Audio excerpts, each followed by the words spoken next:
Hai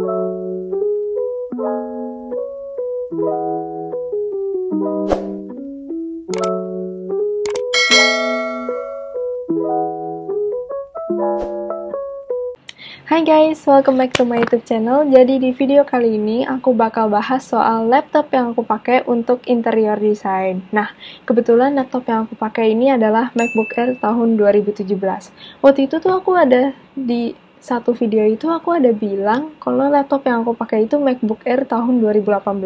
Tapi ternyata laptop yang aku pakai itu tahun 2017. Jadi ralat dikit lah.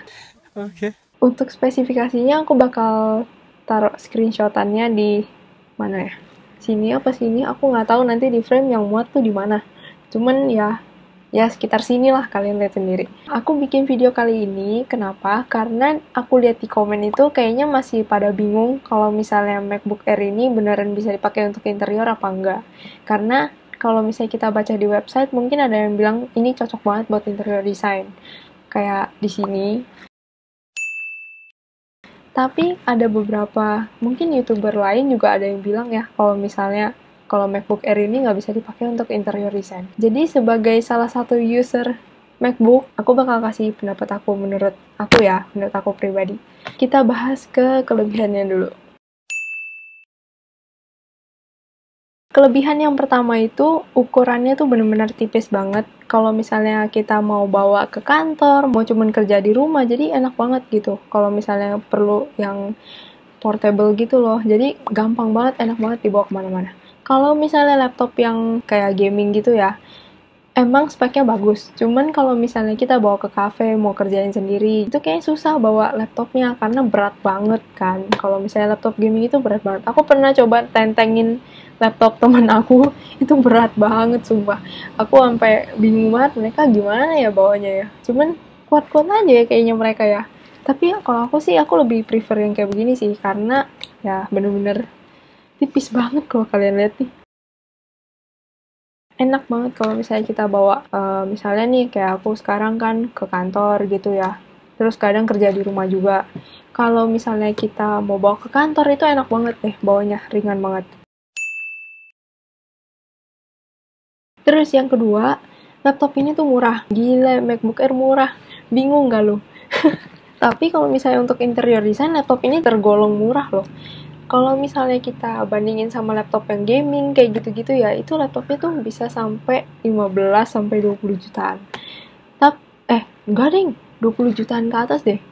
Setahu aku ya, kayaknya kalau kemarin aku tanya-tanya temen aku itu 20 juta ke atas gitu. Tapi kalau misalnya laptop yang ini, MacBook Air tahun 2017 yang aku pakai, harganya tuh cuman 12 juta. Ya masih mahal sih, cuman kalau untuk interior design ini murah loh. Kayak dengan spek yang you dapet itu udah pas gitu loh. Nah, jadi menurut aku sih laptop ini udah termasuk murah lah kalau untuk interior design ya.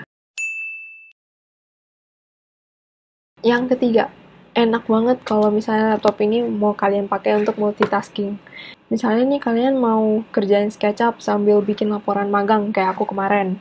Nah, bisa di split Windows tuh, enak banget, bener-bener cepet gitu loh laptopnya, nggak yang lemot-lemot gitu loh. Kalau misalnya beberapa laptop, kalau misalnya kita multitasking itu kan bisa langsung lemot kan, tapi kalau misalnya MacBook Air ini enggak.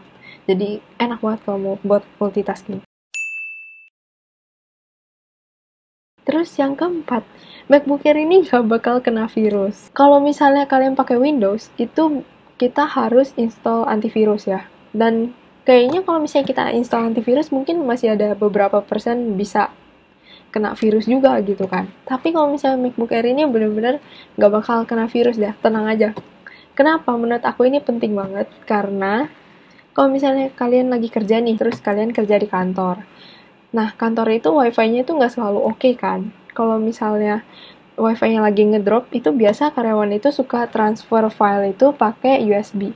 Nah, kalau misalnya USB-nya ada virus, terus dicolokin ke laptop mahal kalian, aduh, astaga. Terus langsung kena virus, itu sedih banget sih. Itu servisnya tuh mahal kan. Nah, kalau misalnya MacBook Air ini nggak bakal kena virus, tenang aja. Nah, tapi di antara banyak kelebihan itu, ada juga kekurangan yang dipunyain sama MacBook Air ini. Jadi yang pertama itu kekurangannya, laptop MacBook Air ini nggak bisa diinstal 3ds Max. Itu satu hal yang paling aku sayangkan banget sih dari MacBook Air ini. Kenapa? Karena 3ds Max ini salah satu program yang dipakai untuk interior. Kayaknya banyak orang yang mau hire orang yang bisa 3ds Max. Kayaknya itu kalau misalnya orang bisa 3ds Max itu bisa jadi sebuah kelebihan gitu loh.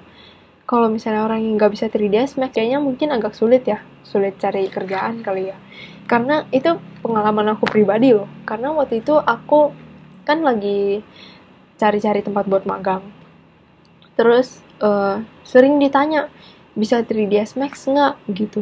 Tapi aku jawabnya enggak. Terus mereka kayak, oh tapi kita nyarinya yang bisa 3ds Max. Jadi ya itu sedih banget sih. Tapi at least MacBook Air ini masih bisa dipakai kalau misalnya untuk SketchUp gitu-gitu.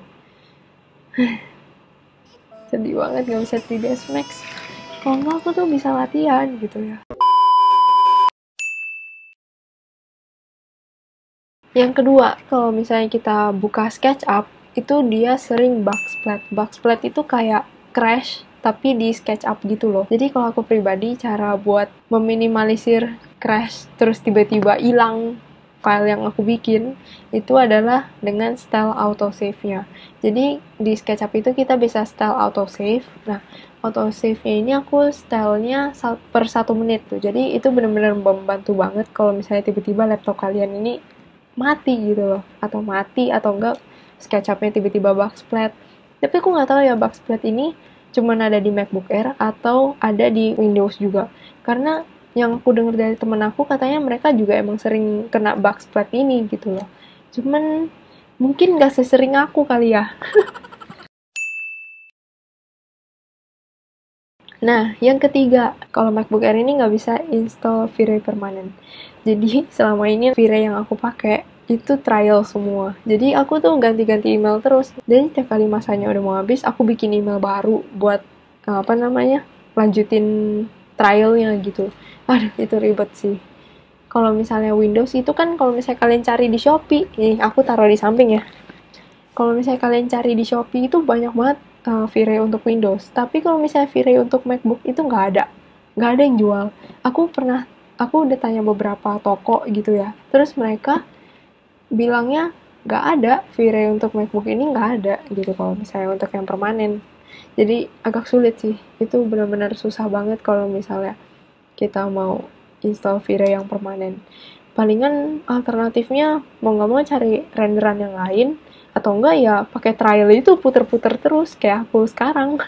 Kayaknya aku udah pakai trial itu dari 2020 awal deh kayaknya aku udah download V-Ray di trial terus. Tapi ya lumayan juga sih, nggak usah bayar ya. Oke, jadi itu aja kelebihan dan kekurangan untuk MacBook Air ini. Kalau misalnya kalian suka video ini, jangan lupa dikasih like-nya. Dan kalau misalnya kalian baru di channel aku, jangan lupa diklik subscribe. Kalau misalnya kalian ada pertanyaan lain lagi, jangan lupa di komen di bawah supaya aku bisa baca komen kalian dan aku bisa jawab-jawabin pertanyaan kalian. Kalau misalnya kalian merasa video ini bermanfaat, jangan lupa di-share ke teman-teman kalian. Bye guys, see you in the next video.